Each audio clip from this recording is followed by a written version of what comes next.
Hello, I am Danielle Pierson, a doctoral candidate with Purdue University Global. In 2024, an estimated 100,000 minors in Florida were victims of sex trafficking. The central goal of my applied research project, titled From Trauma to Transformation, a Convergent Parallel Mixed Method Study, Educators' Role in Shaping Trauma Informed School Cultures that Empower Girls Impacted by Sexual Exploitation, was to examine the effectiveness of trauma informed classrooms and school cultures for girls who have experienced sexual exploitation. My study set out to answer one key research question: what are the most effective strategies to create trauma informed classroom settings and school cultures that support the resilience and academic outcomes of girls who have experienced sexual exploitation?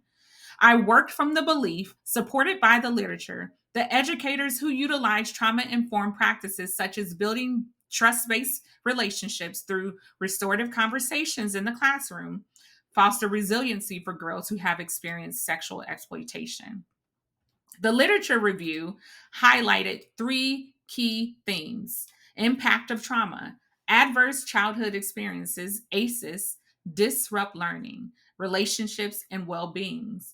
Girls, particularly those who are system involved, such as child welfare or juvenile justice, are disproportionately vulnerable to exploitation. Number two, the promise of trauma informed practices. Schools that adopt trauma informed frameworks create safe, predictable, and supportive environments. Teachers trained in these practices can reduce re traumatization, improve engagement, and support resiliency. And then the persistent gaps. Professional development remains inconsistent. Culturally responsive programming is limited, and systemic barriers, especially for minority girls, continues to undermine progress. To address the problem, the methodology that I utilized was a convergent parallel mixed method design.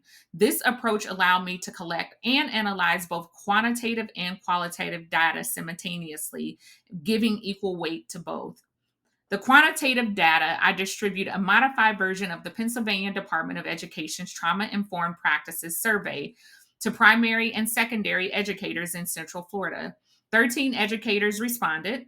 The Likert Scale survey measured preparedness, responsiveness, and perception of school support systems. The qualitative data, I conducted two semi structured Zoom interviews with educators from the same sampling group. The interviews included 7 open ended questions focusing on their experience, strategies, and challenges in working with trauma affected girls. For the sampling strategy, I used a probability based cluster sampling for the survey, recruiting participants through a public Facebook group for Florida educators. For the interviews, I used criterion sampling to ensure participants had direct experience teaching girls impacted by trauma. In data integration, after I actually analyzed the survey statistics and after coding interview transcripts and looking for themes, I merged the findings to identify patterns, points of agreement, and areas where one data set extended or challenged the other. This design strengthened the study's validity by combining measurable trends with the depths of educators' personal narrative. From the survey perspective, using the quantitative data, most educators reported feeling somewhat prepared to recognize trauma, although there were gaps in training. Over 60% of them strongly agreed that trauma informed practices foster resilience in exploited girls, yet more than half were unsure whether their school had policies supporting these practices. Importantly, 100% of these respondents agreed that all educators should receive explicit trauma informed care training. The interviews or the qualitative data actually brought these numbers to life. Teachers emphasized that trust, restorative conversation, and consistent presence made the greatest difference for these students. They also acknowledged challenges such as limited institutional support and the influence of social media as a trauma trigger. Together, the findings confirm that trauma informed practices are powerful tools for resilience, but they must be embedded in broader school cultures, not left to the individual teachers.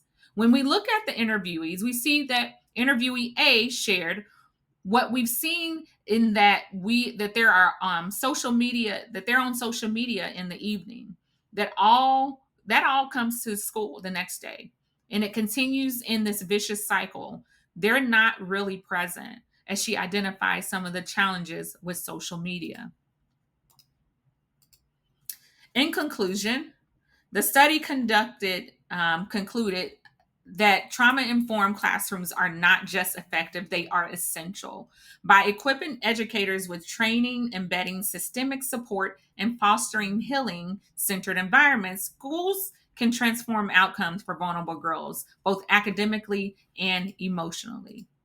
And so, for my recommendations, I propose three key recommendations: a comprehensive professional development, mandatory trauma training for all educators, emphasizing trust building, and restorative practices, a school wide system of support. Trauma informed approaches must be reinforced through policies, communication, and community partnerships. And number three, future research and policies. We need to expand this study to include more diverse voices, lived experience voices, especially students, while even building culturally responsive and sustainable framework. In closing, this research highlights that when educators are trained and supported, they can serve as pivotal agents of transformation. Trauma informed classrooms don't just help girls recover from exploitation, they provide pathways of healing, resilience, and hope. I want to take the opportunity to thank you for listening to my project.